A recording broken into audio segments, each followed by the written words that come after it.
Okay जी, chapter number 4 की तरफ हम आ चुके हैं। 3 चैप्टर हमारे कंप्लीट हो गए। Now we are into the chapter number 4। अब चैप्टर नंबर 4 में बहुत ही इंपॉर्टेंट चीज हम सीखने जा रहे हैं, तो मैं चाहता हूं कि आप थोड़ा सा इस चैप्टर को सीरियस होके फुल कंसंट्रेशन के साथ सुने, देखें और समझें कि मैं क्या कह रहा हूँ। क्योंकि to me as a professional trader, to me as experience trader, मुझे तकरीबन 8 साल इस मार्केट में हुए हैं और उन 8 सालों में मैंने जो कंक्लूजन निकाला है उनमें ये है कि जो सपोर्ट रेजिस्टेंसेस हैं वो हमारी टेक्निकल एनालिसिस के रीढ़ की हड्डी है। ठीक है ना, रीढ़ की हड्डी यानी कि स्पाइनल कॉर्ड जो होती है ना इंसान की, अगर वो थोड़ी सी भी आगे पीछे हो जाए तो इंसान पैरालाइज हो जाता है। तो सपोर्ट रेजिस्टेंस हमारी टेक्निकल एनालिसिस की रीढ़ की हड्डी है। जो हम प्राइस एक्शन के ऊपर टेक्निकल सप्लाई करते हैं वो स्पाइनल कॉर्ड है वो उसकी, यानी कि अगर आपकी सपोर्ट रेजिस्टेंस आगे पीछे हो गई थोड़ी सी भी तो समझो कि आपका पूरा टेक्निकल एनालिसिस पैरालाइज्ड हो जाएगा। तो चैप्टर नंबर 4 में हम अब इसको थोड़ा सा बारीकी से देखेंगे, गहराई से देखेंगे कि what are the support resistance. पहले तो हमें पता होना चाहिए कि सपोर्ट एंड रेजिस्टेंस है क्या, कि क्या चीज़ है ये। उसके बाद साइकोलॉजी ऑफ सपोर्ट रेजिस्टेंस, के सपोर्ट रेजिस्टेंस क्यों बनती हैं, वो क्यों बनती हैं, कौन इनको बनाता है, क्यों मार्केट बाउंस बैक होती है उन लेवल से, तो उनके पीछे की साइकोलॉजी को भी हम समझेंगे। उसके बाद सिग्निफिकेंट सपोर्ट रेजिस्टेंस लेवल कौन से हैं, सिग्निफिकेंट सपोर्ट रेजिस्टेंस लेवल्स कौन से हैं, उन सिग्निफिकेंट वो क्यों हैं। उसके अलावा plotting horizontal support resistance level, horizontal जो है सपोर्ट और रेजिस्टेंस लेवल्स को कैसे प्लॉट करते हैं, कैसे लगाते हैं अपने चार्ट के ऊपर। उसके अलावा हॉरिजॉन्टल सपोर्ट रेजिस्टेंस ब्रेकआउट्स के, उनके जो ब्रेकआउट्स होते हैं वो कौन से लेजिट ब्रेकआउट होते हैं, फॉल्स ब्रेकआउट कैसे होते हैं, मार्केट किस तरह से ब्रेकआउट्स करती है। उसके अलावा शिफ्टिंग ऑफ हॉरिजॉन्टल जोन्स, जो हॉरिजॉन्टल जोन्स होते हैं सपोर्ट रेजिस्टेंस के, उनकी शिफ्टिंग कैसे होती है, वो कैसे शिफ्ट होते हैं। अब देखें, सपोर्ट और रेजिस्टेंस 2 टाइप की होती हैं, एक तो हॉरिजॉन्टल होती हैं और दूसरी होती है ट्रेंड लाइन पे सपोर्ट रेजिस्टेंसेस। लेकिन यहाँ पे हम सीखेंगे horizontal support resistances. Trend line को आगे चलकर हम देखेंगे, अभी हॉरिजॉन्टल सपोर्ट रेजिस्टेंसेस को हम देखेंगे। तो what are the support and resistance levels, support and resistance levels क्या हैं, उनके बारे में थोड़ा सा हम समझने की कोशिश करेंगे कि सपोर्ट रेजिस्टेंसेस क्या हैं। तो चलते हैं, शुरू करते हैं सपोर्ट और रेजिस्टेंसेस को। कि सपोर्ट रेजिस्टेंसेस बहुत ही, एक बार फिर मैं कहता हूं कि इंपॉर्टेंट चीज़ है टेक्निकल एनालिसिस के अंदर, ये रीढ़ की हड्डी का काम करती है, बहुत ही इंपॉर्टेंट है। इसको बारीकी से सीखना है, बारीकी से समझना है, क्योंकि आगे चलकर मैं जो आपको सेटअप्स दूंगा उन सेटअप्स में तकरीबन एंट्री पॉइंट्स जो होंगी वो सपोर्ट रेजिस्टेंसेस के बेस पे होंगी। तो मैं चाहता हूं कि सपोर्ट रेजिस्टेंसेस को आप ज्यादा तरजीह दें, ज्यादा इंपॉर्टेंस दें, ज्यादा ध्यान से देखें। तो चलते हैं सपोर्ट रेजिस्टेंसेस की तरफ। So what are the support and resistance, support resistance है क्या, चाहे वो स्टॉक्स हो चाहे वो फॉरेक्स की मार्केट हो। जब हम टेक्निकल एनालिसिस करते हैं तो सपोर्ट और रेजिस्टेंस का कॉन्सेप्ट ये है कि जो मूवमेंट होती है प्राइस की, ठीक है ना, जो मूवमेंट है प्राइस की, जो प्राइस चार्ट पे आपके सामने मूव कर रही होती है, वो कुछ ऐसे लेवल्स होते हैं चार्ट के ऊपर आपके, जहां से प्राइस को ब्रेक करके निकलने में दुश्वारी होती है, वहां से टकरा के बाउंस बैक हो रही होती है। तो ये जो मल्टीपल टचेस होती हैं उन लेवल्स पे मार्केट आके टकरा के वापस निकल आती है। तो मिसाल के तौर पे मैंने एक बाल फेंकी आसमान की तरफ, थी ना, वो बाल जो है वो छत से टकराई, छत से टकराने के बाद वो बाल नीचे आ गई। अब वो बाल छत से टकरा के नीचे क्यों आई है, वो बाल ऊपर क्यों नहीं निकल गई, क्योंकि there was a resistance on the ceil, right, छत पे जो है वो रेजिस्टेंस थी जिसकी वजह से बाल टकरा के नीचे आ गई। चाहे कितना भी आप ताबड़तोड़ मेहनत कर रहे हो, लेकिन बाल छत से ऊपर नहीं निकलेगी जब तक आप छत को ही हटा नहीं देते। तो बिल्कुल उसी तरह से अगर मैं नीचे बाल फेंकूंगा जमीन की तरफ तो वो बाल जो है वो जमीन से बाउंस बैक होकर ऊपर निकलेगी। तो कुछ ऐसा हो ही नहीं सकता, ऐसा मुमकिन ही नहीं है कि बाल जमीन को चीरते हुए नीचे निकल जाए। तो नीचे बाल सपोर्ट पकड़ के उठती है और ऊपर से बाल रेजिस्ट मार के नीचे गिरती है।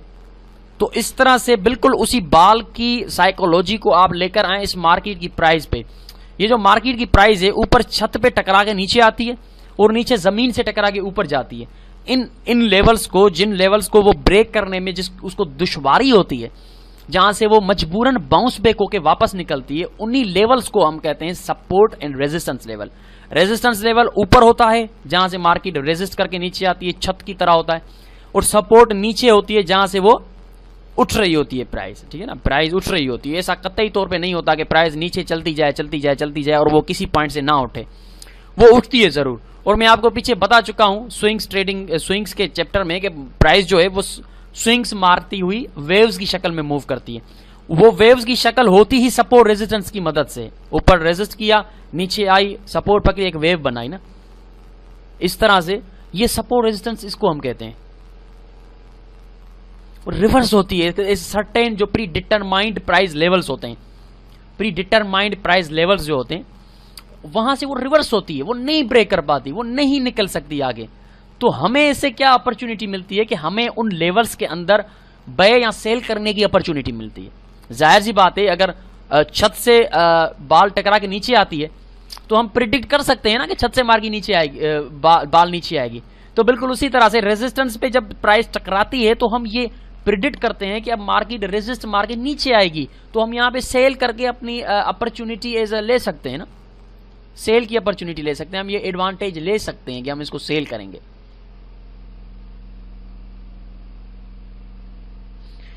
फॉर एग्जांपल यहां से देखिए प्राइस ऊपर उठी, यहां पे जैसे ही उसने रेजिस्ट मारी है बेरिश कैंडल की शक्ल में, बेरिश बुलिश कैंडल हम पीछे देख चुके हैं, जैसे ही बेरिश कैंडल आई हमें कंफर्म हो गया कि रेजिस्टेंस सक्सेसफुल मिल चुकी है हमें, क्योंकि रेजिस्ट हुई है प्राइस, एक बेरिश कैंडल बना के रेजिस्ट हुई है। अगर ये बेरिश कैंडल नहीं होती तो रेजिस्टेंस नहीं है, रेजिस्टेंस का मतलब है कि बेरिश कैंडल बन गई। यहां पे हम सेल करेंगे क्योंकि हमने एडवांटेज लेना है रेजिस्टेंस का, स्टॉप लॉस रेजिस्टेंस से ऊपर रखते हैं और ये प्राइस नीचे आ गई। अगेन उसी नीचे देखें सपोर्ट लेवल पे प्राइस आई, जमीन पे बाल टकराई और यहां पे देखें बुलिश कैंडल मिली, कंफर्मेशन हो गई, हमने बाय कर दिया, बाय किया, प्राइस ऊपर निकल गई। अगेन बाल छत पे टकराई, बेरिश कैंडल मिली, कंफर्म हो गई, हमने सेल कर दिया, बाल नीचे आ गई, प्राइस नीचे आ गई। अगेन जमीन पे बाल टकराई, बुलिश कैंडल मिली, हमने बाय किया, ये ऊपर जाएगी। अल्टरनेटिवली अगर ब्रेक करती है, हमारा स्टॉप लॉस हिट होता है तो डजंट मैटर, अगर स्टॉप लॉस हिट होता है तो डजंट मैटर। हम नेक्स्ट फिर देखेंगे ब्रेकआउट की ट्रेड करेंगे। तो कहने का मकसद कि ये हम एडवांटेज सपोर्ट रेजिस्टेंसेस का ऐसे लेते हैं कि रेजिस्ट पे हम ये प्रेडिक्ट करते हैं कि रेजिस्टेंस मिल चुकी है, प्राइस बाउंस हो चुकी है, यहां से प्राइस नीचे आएगी, ठीक है ना, ये ब्रेक नहीं कर सकी, बेरिश आ चुके हैं, बेयर्स मार्केट में इंटर हो चुके हैं उस रेजिस्टेंस से, रेजिस्ट पकड़ के अब ये बाउंस होंगे नीचे, 40-50 पिप हमें मिलेंगे। तो ये इस तरह से सपोर्ट रेजिस्टेंस इसको कहते हैं ना, ये होती है सपोर्ट रेजिस्टेंसेस कि सपोर्ट पे जब प्राइस आती है, प्री डिटरमाइंड प्राइस लेवल होता है, वो लेवल हर किसी की नजरों में होता है। आपके सामने अगर ये चार्ट है तो सिर्फ आपके सामने नहीं है, ये चार्ट सिर्फ आपके सामने नहीं होता, ये उन हजारों लाखों ट्रेडर्स के सामने सेम चार्ट होता है जो आपके सामने होता है। तो आपके सामने अगर कोई सपोर्ट नजर आ रही है तो वही सपोर्ट हजारों लाखों ट्रेडर्स को भी नजर आ रही है, वही सपोर्ट, यानी कि वो प्री डिटरमाइंड प्राइस लेवल हर किसी की नजरों में है, हर कोई उसकी ताक में बैठा हुआ है कि बस प्राइस आए और मैं वहां पे बाय करूंगा। तो ये सपोर्ट रेजिस्टेंस इसी को कहते हैं, एक प्री डिटरमाइंड प्राइस लेवल्स होते हैं जिससे प्राइस बाउंस बैक होती है, प्राइस को ब्रेक करने में दुश्वारी होती है। क्यों होती है दुश्वारी, वो आगे चलकर हम देखते हैं। तो आपका कॉन्सेप्ट यहां पे क्लियर होना चाहिए कि what are the support and resistance level. कितने पता नहीं कितने ट्रेडर हैं जो सिर्फ सपोर्ट रेजिस्टेंसेस पे ट्रेडिंग करते हैं, इंक्लूडिंग मी, मैं भी सपोर्ट रेजिस्टेंस को बहुत ज्यादा तरजीह देता हूं, क्योंकि ये प्राइस एक्शन जो हम करते हैं टेक्निकल से, वो उसकी बेसिक्स है, ये बहुत ही नेसेसरी है ये चीज। इस चीज को आपने गहराई से समझना है कि कौन सी सपोर्ट रेजिस्टेंसेस पे हमने इंतजार करना है, कहां से पोटेंशियल पुल बैक मिल सकता है, कहां से प्राइस रिवर्स हो सकती है, कौन सी रेजिस्टेंस से होगी, कौन सी सपोर्ट से उठेगी, इसी को कहते हैं सपोर्ट रेजिस्टेंसेस। एक प्री डिटरमाइंड प्राइस लेवल जिनको ब्रेक करने में प्राइस को दुश्वारी हो, डिफिकल्टी हो और अल्टरनेटिवली ब्रेक ना कर सके और वहां से रेजिस्टेंस पकड़ के नीचे गिरे तो ये रेजिस्टेंस लेवल है, ब्रेक ना कर सके वहां से सपोर्ट पकड़ के उठे तो वो सपोर्ट लेवल है। सिंपल, इसको हम कहते हैं सपोर्ट एंड रेजिस्टेंसेस।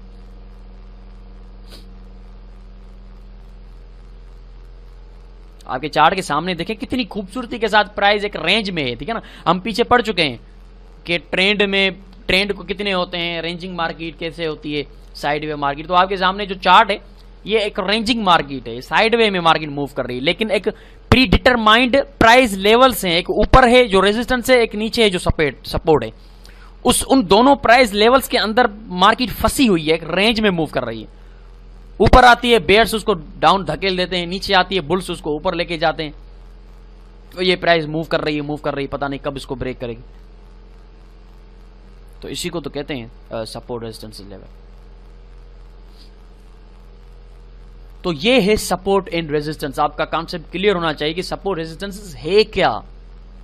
अरे भाई, सपोर्ट रेजिस्टेंस एक प्री डिटरमाइंड प्राइस ऐसे लेवल्स होते हैं जहां से प्राइस को ब्रेक करके आगे निकलने में दुश्वारी होती है, अल्टरनेटिवली वहां से बाउंस बैक होती है, रिवर्स होती है। उन्हीं को कहते हैं सपोर्ट एंड रेजिस्टेंस लेवल्स, उन्हीं को कहते हैं। और किसको कहते हैं? हॉरिजॉन्टल सपोर्ट रेजिस्टेंस लेवल्स में कह रहा हूं, क्योंकि जाहिर सी बात है वो चैप्टर उसी टॉपिक वही है, तो मैं उसी की बात कर रहा हूं। हॉरिजॉन्टल सपोर्ट रेजिस्टेंस लेवल एक प्री डिटरमाइंड प्राइस लेवल्स हैं ये, और इनकी ज्यादातर ताकत आप देखेंगे रेंजिंग मार्केट में। जब मार्केट किसी रेंज में मूव कर रही होगी तो इनकी ताकत देखकर आपको अंदाजा होगा कि कितनी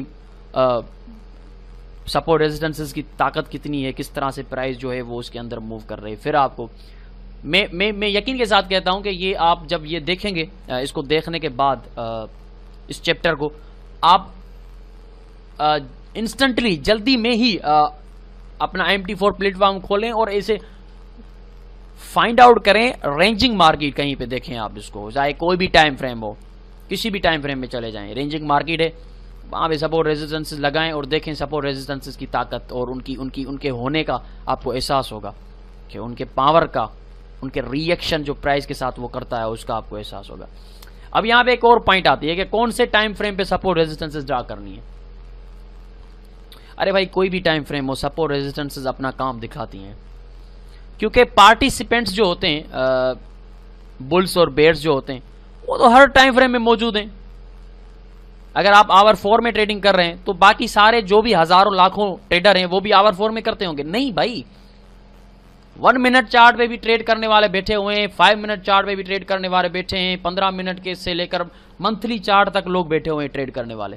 हर किसी की अपनी अपनी स्ट्रेटजी है, अपना अपना ट्रेडिंग स्टाइल है, अपना अपना टाइम फ्रेम लिया हुआ है उन लोगों ने। तो हर टाइम फ्रेम पे सपोर्ट रेजिस्टेंसेस वर्क करेंगी, आपको नजर आएगा। लेकिन एक बात यहां पे मैं वाजे कर दूं कि जो बड़े टाइम फ्रेम्स होते हैं वहां पे इनकी प्रोबेबिलिटी हाई होती है, क्योंकि वायलेंस नहीं होता प्राइस के अंदर, वायलेंस नहीं होता, स्मूथली मूव करती है मार्केट, ठीक है ना, स्मूथली मूव करती है बड़े टाइम फ्रेम्स में। तो उनमें फॉल्स ब्रेकआउट भी नहीं होंगे और वायलेंस भी इतना नहीं होगा, यानी कि प्राइस जो है बुरी तरह से आपके सपोर्ट रेजिस्टेंसेस को कभी तोड़ेगी, कभी अंदर आ जाएगी। छोटे टाइम फ्रेम पे मुमकिन तौर पे ऐसे आपको फॉल्स ब्रेकआउट्स मिलेंगे, वायलेंस मिलेगा, लेकिन बड़े टाइम फ्रेम पे आपको बहुत ही कम ऐसी सिचुएशंस मिलेंगी।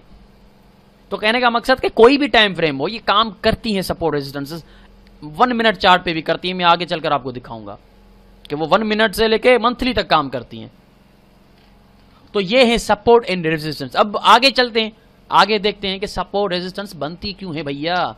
अगर कोई आपसे पूछे कि सपोर्ट रेजिस्टेंसेस क्या हैं, आपने उसको जवाब दे दिया, उसको जवाब मिल गया, एक प्रोफेशनल जवाब उसको मिल गया, फिर वो कहेगा कि भाई आपने तो जवाब दे दिया, लेकिन ये सपोर्ट रेजिस्टेंस बनती क्यों है, प्राइस क्यों बाउंस बैक करती है? आपने तो बता दिया बाउंस बैक करती है, लेकिन क्यों करती है, वजह बताया मुझे। What are the reasons behind that support and resistance. तो अब रीजंस की तरफ हम चलते हैं। ओके जी, रीजन एंड साइकोलॉजी ये है कि जो सपोर्ट रेजिस्टेंसेस होती हैं, जो रीबाउंड करती हैं, उनकी वजह यह है कि मार्केट में जितने भी पार्टिसिपेंट्स बैठे हुए हैं, including me, you and thousands traders, जो कि प्रॉफिट लेने के मकसद से बैठे हुए हैं, वही होते हैं सपोर्ट रेजिस्टेंसेस की वजह, वही बनते हैं सपोर्ट रेजिस्टेंसेस की वजह, वही क्रिएट करते हैं ये सपोर्ट एंड रेजिस्टेंसेस लेवल्स। कैसे करते हैं मैं आपको दिखाता हूं, मैं आपको एक्सप्लेन करता हूं। Let me explain it. अब देखें, यहां पे एक रेजिस्टेंस आ गई, ठीक है जी, ये मुझे रेजिस्टेंस मिल गई, यहां से प्राइस ने टकराया, मुझे रेजिस्टेंस मिल गई, मार्केट नीचे आई, अब ये मार्केट ऊपर उठ रही है तो मेरे समेत हजारों ट्रेडर जितने भी बैठे हुए हैं वो सब इस ताक में हैं कि ये जो रेजिस्टेंस लेवल है ये बहुत अच्छा रेजिस्टेंस लेवल है, प्राइस ने यहां से बाउंस बैक किया है। तो हर कोई ये जहन बना के बैठा हुआ है कि जब ये प्राइस अगेन इस लेवल में आएगी तो मैं सेल करूंगा। जाहिर सी बात है कि रेजिस्टेंस में हम सेल ही करेंगे ना, बाय तो नहीं करेंगे। तो हर कोई ये जहन बना के बैठा हुआ है कि जब ये प्राइस अगेन इस लेवल में आएगी तो मैं सेल करूंगा। तो क्या होता है कि प्राइस जैसे ही इस लेवल के अंदर आती है, मुझ समेत जितने भी ट्रेडर हैं वो बड़े वॉल्यूम के साथ इंटर हो जाते हैं, sell sell sell sell sell करना शुरू कर देते हैं इस लेवल में। कुछ लोग टच पे ही सेल करना शुरू कर देते हैं, कुछ लोग बेरिश कैंडल के बाद सेल करना शुरू कर देते हैं। और उसकी वजह यह बनती है कि सेलिंग बेरिश मोमेंटम बढ़ जाता है, सेलर्स बहुत ज़्यादा तादाद में मार्केट के अंदर इंटर हो जाते हैं, जिसकी वजह से अल्टरनेटिवली ये रेजिस्टेंस लेवल स्टेबल रहता है और रेजिस्टेंस लेवल रेजिस्टेंस बनकर सेलर्स, हम जैसे पार्टिसिपेंट्स सेलर्स की शक्ल में इसमें एंटर होकर इसको एक बार फिर वैलिड सपोर्ट रेजिस्टेंसेस बना के नीचे मूव कर देते हैं। जब यहाँ पे आता है अगेन एक सपोर्ट के लेवल के अंदर, हम क्या करते हैं, अपनी सेल की एंट्रीज क्लोज करते हैं और अगेन इसमें बाय की एंट्री लगाना शुरू कर देते हैं। अल्टरनेटिवली वही होता है कि बायर्स वॉल्यूम बढ़ने की वजह से, बुल्स के इंटर होने की वजह से प्राइस अगेन ऊपर मूव करना शुरू कर देती है।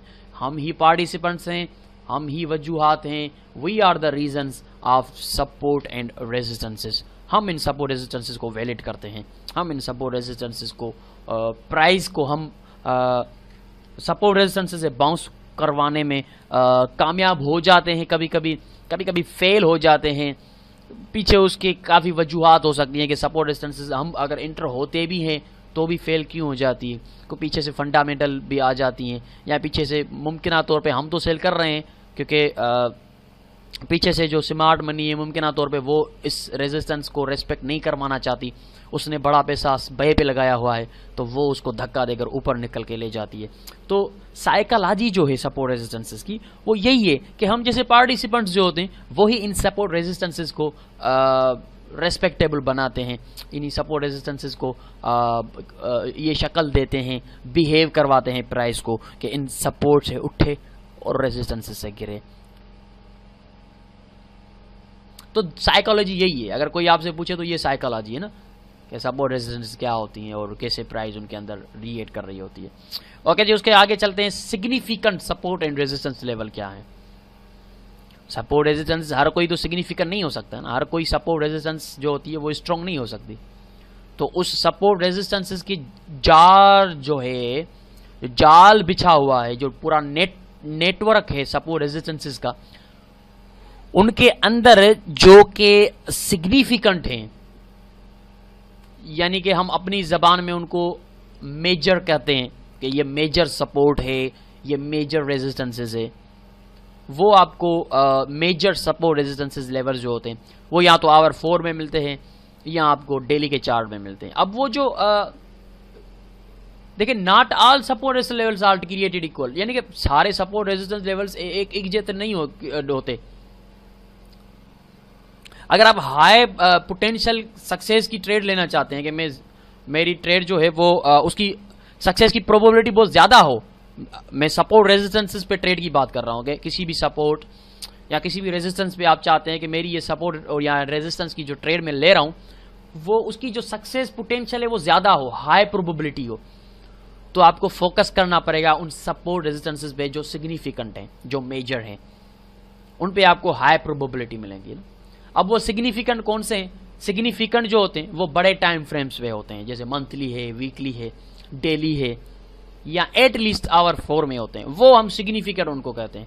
एक तो बड़े टाइम फ्रेम पे होने चाहिए और सेकंडली मार्केट ज्यादातर उस लेवल से बाउंस बैक होती हो, यानी कि उन लेवल्स को मार्केट को ब्रेक करने में दूसरे लेवल्स के मुकाबले में ज्यादा दुश्वारी होती हो, बार बार 2 3 4 बार उसको बार बार रेजिस्ट सपोर्ट पकड़ रही है, ब्रेक नहीं कर पा रही, वो होते हैं सिग्निफिकेंट बड़े टाइम फ्रेम्स के ऊपर। अब नीचे चार्ट जो है वो US dollar versus Japanese yen का चार्ट है और उसका टाइम फ्रेम डेली का है। अब ये मार्केट रेंज में मूव कर रही है। अब वाजे हमने पीछे पढ़ा हुआ है ट्रेंड्स में एक रेंजिंग मार्केट हो या साइडवे मार्केट, वो साइडवे मूव कर रही है, एक रेंज में है, एक सीधी मूव कर रही है हॉरिजॉन्टली। अब इसमें दो हॉरिजॉन्टल लेवल्स हैं, एक pre defined pre determined price levels हैं। एक ऊपर रेजिस्टेंस 114,400 का लेवल रेजिस्टेंस का है ऊपर, ये प्री डिटरमाइंड प्राइस लेवल है जो रेजिस्ट कर रहा है।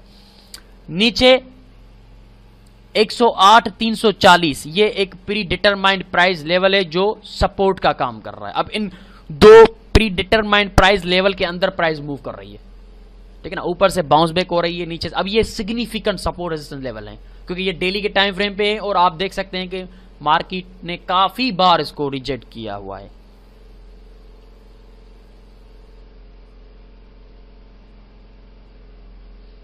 ये देखें 1 2 3 4 this is a significant resistance level. यहां पे भी देखें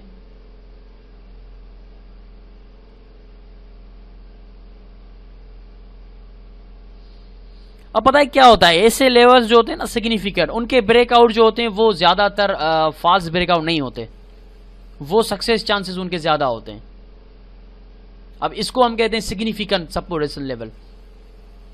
अब जब प्राइस इसको नीचे से ब्रेक करेगी तो काफी निकल जाएगी, या अगर ऊपर उठती है ऊपर से ब्रेक करती है तो काफी निकल जाएगी, क्योंकि ये सिग्निफिकेंट सपोर्ट रेजिस्टेंस लेवल है, मेजर है। और मेजर सपोर्ट रेजिस्टेंस लेवल जब ब्रेक होता है तो प्राइस का निकल जाना तय होता है कि स्ट्रांगली प्राइस जो है वो निकल जाएगी। अब ये रेंज के अंदर है। अब यहीं पर ही कुछ ऐसे भी लेवल हैं जो कि सिग्निफिकेंट नहीं है। यहां पे काफी ऐसे लेवल हैं जो फिर सिग्निफिकेंट नहीं है, जैसा कि ये देखें सपोर्ट रेजिस्टेंस लेवल है, प्राइस ने यहां से ब्रेक किया फिर यहां से भी ब्रेक कर लिया आराम से, तो ये सिग्निफिकेंट नहीं है। या कुछ ऐसे लेवल हैं जो सिग्निफिकेंट नहीं है, जैसे कि यहाँ पे देखें ये देखें सिग्निफिकेंट नहीं है। ये प्राइस नीचे से भी ब्रेक कर रही है, नीचे से भी कर रही है, फिर ऊपर ब्रेक करके निकल गई, बार बार ब्रेकआउट ब्रेकआउट ब्रेकआउट, कोई खास किस्म की सपोर्ट रेजिस्टेंस नजर नहीं आ रही, तो ये सिग्निफिकेंट नहीं है। सिग्निफिकेंट वही है जिन पे ज्यादातर बाउंस बैक हो, प्राइस उसके आगे क्लोज ही ना हो सके, उसकी क्लोजिंग उसी के अंदर हो। यहां से टच किया क्लोजिंग अंदर, क्लोजिंग अंदर, क्लोजिंग अंदर, और अगर विक्स के साथ क्लोजिंग होती है तो और ज्यादा अच्छी चीज है, ठीक है ना। अगर विक्स बना के क्लोजिंग अंदर देती है तो फिर और ज्यादा अच्छी चीज है, क्योंकि रिजेक्शन आ रही है कि स्ट्रांगली रिजेक्ट होकर प्राइस नीचे क्लोज हो रही है।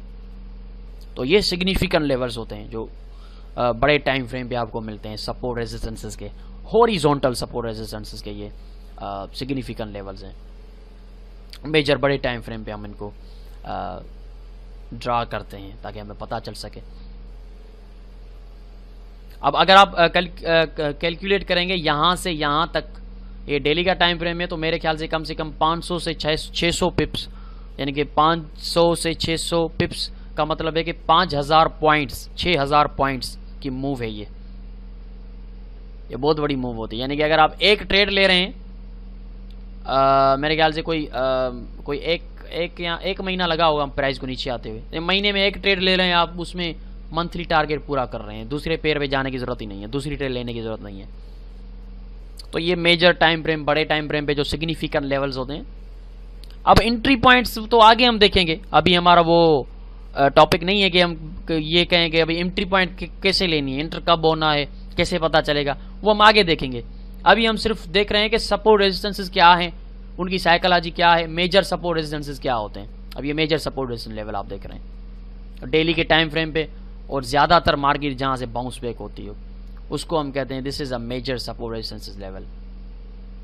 ठीक है जी।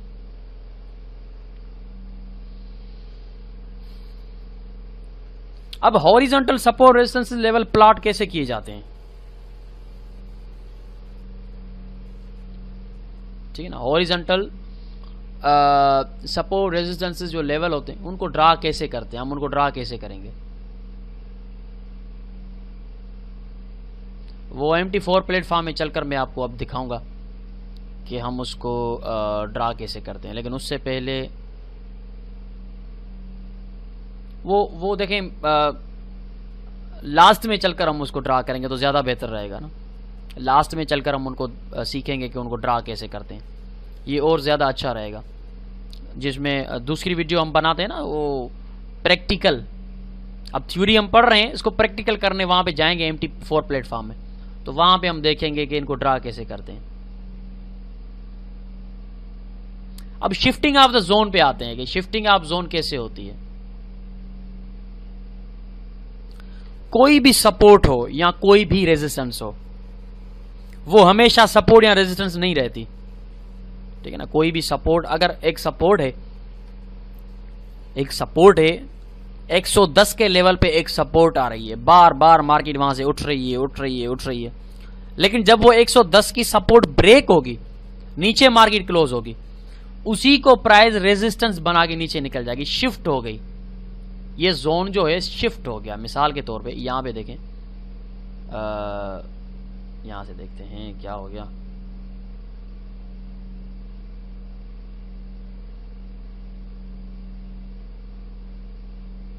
ये एक जोन है, ठीक है जी। प्राइस बार बार यहां से सपोर्ट पकड़ रही है, बूम, फिर आई सपोर्ट पकड़ी, बूम। अब ये सपोर्ट लेवल है।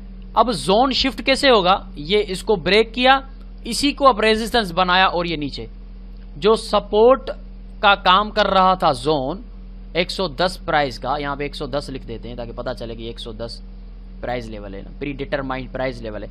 110 का जो प्राइस लेवल है वो मुसलसल सपोर्ट, लेकिन जब वो ब्रेक हुआ वही लेवल रेजिस्टेंस बन गया और रेजिस्टेंस का काम करने लगा, बूम नीचे, फिर बूम नीचे, ठीक है। अगेन वो फिर ऊपर ब्रेक हुआ, लेकिन फिर वो सपोर्ट बन गया।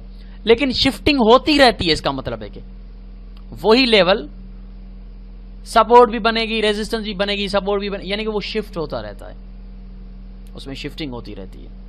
जरूरी नहीं कि ये सपोर्ट लेवल है तो सपोर्ट ही रहेगा, नहीं, वो ब्रेक होगा तो रेजिस्टेंस भी बन सकता है, अगेन फिर नीचे ब्रेक होगा फिर सपोर्ट बन सकता है। ये शिफ्टिंग ऑफ द जोन होता रहता है।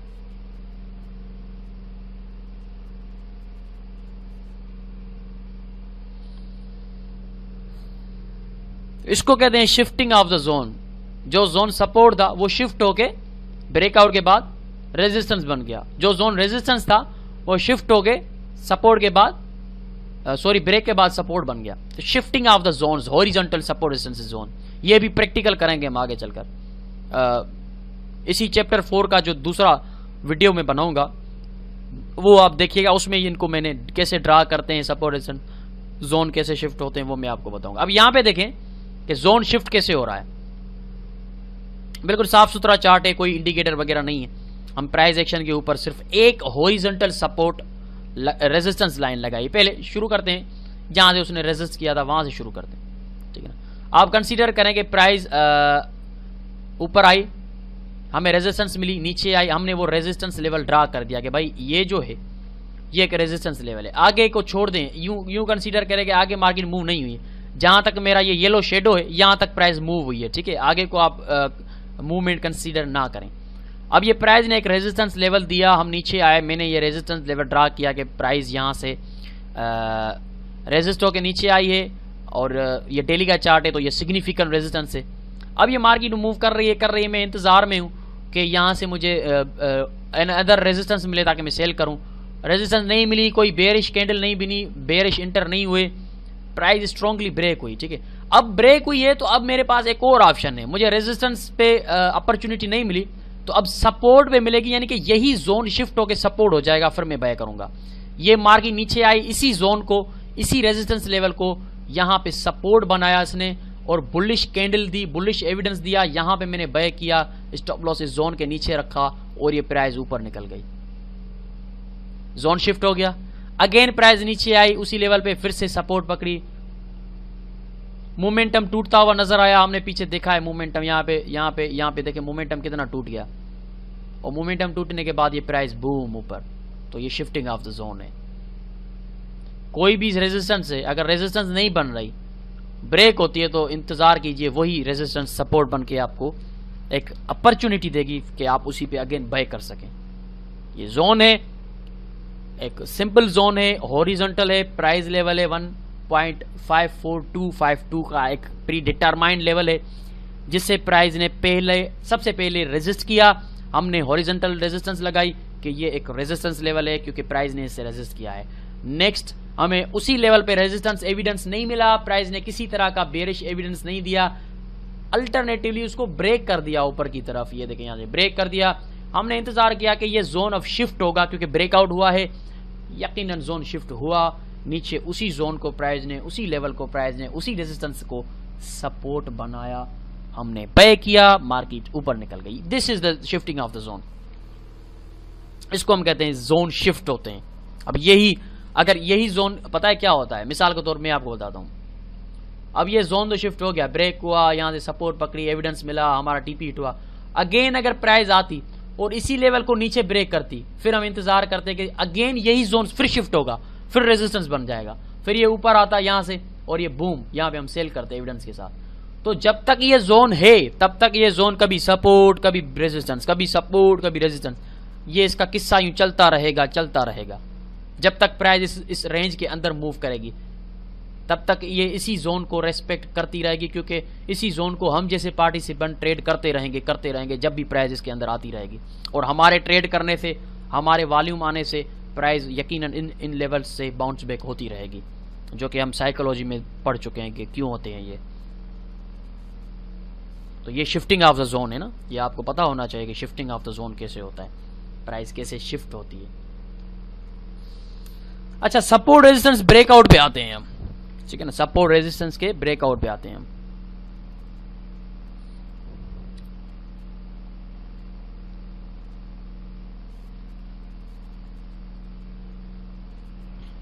देखिए, काफी लोगों का मानना है कि प्राइस अगर किसी भी सपोर्ट या रेजिस्टेंस को ब्रेक करती है, अगर नीचे क्लोजिंग दे तो इसका मतलब है कि ये सपोर्ट जो है ब्रेक हो चुकी है, ये ब्रेकआउट है, वैलिड ब्रेकआउट है। लेकिन ऐसा नहीं है, ऐसा नहीं है। This is not always the case, ऐसा नहीं होता। मुमकिन है 50 to 60% होता हो और होता भी है कि प्राइस अगर नीचे क्लोजिंग देती है तो वो वैलिड ब्रेकआउट हम कंसीडर करते हैं उसको। अब चलती हुई कैंडल का तो ब्रेकआउट हम कंसीडर नहीं करते ना, कि अगर यहां पे देखें, अगर इस चलती हुई कैंडल को मैंने ब्रेकआउट तस्वर किया होता कि ओ माय गॉड ब्रेकआउट हो गया, मार्केट नीचे आई, यहां पे मैं सेल करूं, नहीं, इसको ब्रेकआउट नहीं करते। अगर उसी लेवल के बाहर जाके कैंडल क्लोज देती है, बॉडी अपनी बाहर क्लोज करती है, जैसा कि यहां पे इस बेरिश कैंडल ने बॉडी बाहर क्लोज की है, तो यस, इसको हम कहते हैं कि ये वैलिड ब्रेकआउट है। लेकिन this is not always the case, हमेशा ऐसा नहीं होता। मार्केट बाउंस बैक होकर वापस आ जाती है, जैसा कि आपके सामने है कि नीचे क्लोज दिया लेकिन अल्टरनेटिवली फिर अंदर आ गई। फिर हम क्या करेंगे, लेकिन अंदर आने के बाद देखें क्या हुआ है, जो मैंने आपको पीछे बताया था, शिफ्टिंग ऑफ द जोन हुआ है। नीचे क्लोज दिया लेकिन अल्टरनेटिवली फिर अंदर आ गई, and then shifting of the zone हुआ, मार्केट ऊपर निकली, अगेन ये नीचे सपोर्ट पकड़ के उठी है, यहां पे हम अगेन बाय करेंगे और बूम, फॉल्स ब्रेकआउट का भी हम फायदा उठा सकते हैं shifting of the zone consider करके। शिफ्टिंग ऑफ द जोन का जो माइंडसेट हमने बनाया हुआ है कि अगर मार्केट यहां से शिफ्टिंग ऑफ द जोन में नीचे आई, क्लोज दी, रेजिस्टेंस पे कोई एविडेंस नहीं मिला, हालांकि हमको कैसे आइडेंटिफाई करना होता है कि ये फॉल्स ब्रेकआउट है, तो उसका यही सबसे अच्छा एंट्री पॉइंट में आगे चलकर मैं आपको पढ़ाऊंगा, समझाऊंगा कि कौन से फॉल्स ब्रेकआउट आपको समझने हैं, एंट्री कब लेनी है। अब ये एक फॉल्स ब्रेकआउट है, हालांकि कैंडल ने बाहर क्लोजिंग दी। अब काफी लोगों ने पता है क्या किया होगा, काफी लोगों ने यहाँ पे सेल किया होगा, स्ट्रांगली ब्रेकआउट हो गया है। काफी लोगों ने इस रीटेस्ट पे सेल कर दिया होगा कि रीटेस्ट हो गया, स्ट्रांग बेयरिश मोमेंटम आ गया, जोन ब्रेक हो गया, लेकिन अल्टरनेटिवली प्राइस अंदर आ गई। तो कहाँ पे खता खाई है लोगों ने, वो हम आगे चलकर एंट्री पॉइंट्स में सीखेंगे कि हमने इंटर कब होना है, यानी कि एंट्री पॉइंट्स का थोड़ा सा। लेकिन अल्टरनेटिवली मैं ये यहाँ पे आपको बता रहा हूँ कि अगर हम फेल हो भी गए, वही शिफ्टिंग ऑफ द जोन होगा, अगेन आप यहाँ पे बाय करेंगे फिर प्राइस ऊपर, चाहे कोई भी रुख हो, चाहे कोई भी डायरेक्शन मार्केट पकड़े, हमने जो पढ़ना है उसी को सामने रखना है। फॉल्स ब्रेकआउट है, कोई फर्क नहीं पड़ता, मैं शिफ्टिंग ऑफ द जोन को कंसीडर करके अगेन बाय करूंगा, ये माइंडसेट होना चाहिए। तो ये फॉल्स ब्रेकआउट आपके सामने है। फॉल्स ब्रेकआउट सिर्फ वो नहीं होता कि जो कि कैंडल रिजेक्ट होकर ऊपर आती है, ये फॉल्स ब्रेकआउट सिर्फ नहीं है कि नीचे क्लोज नहीं दे सकी और ऊपर निकल गई। फॉल्स ब्रेकआउट नीचे क्लोजिंग के भी होते हैं कि यहाँ पे नीचे क्लोज हुई और फॉल्स ब्रेकआउट है ये। तो ज़्यादातर 50 to 60% केसेस में ऐसा होता है कि प्राइस नीचे क्लोजिंग देती है तो वो फास्ट ब्रेकआउट नहीं होता, वो वैलिड ब्रेकआउट होता है और प्राइस मूव करती है। लेकिन 40% ऐसा होता है कि प्राइस फॉल्स ब्रेकआउट करती है नीचे क्लोजिंग के बावजूद भी या ऊपर क्लोजिंग के बावजूद भी, तो ये फॉल्स ब्रेकआउट्स होते हैं।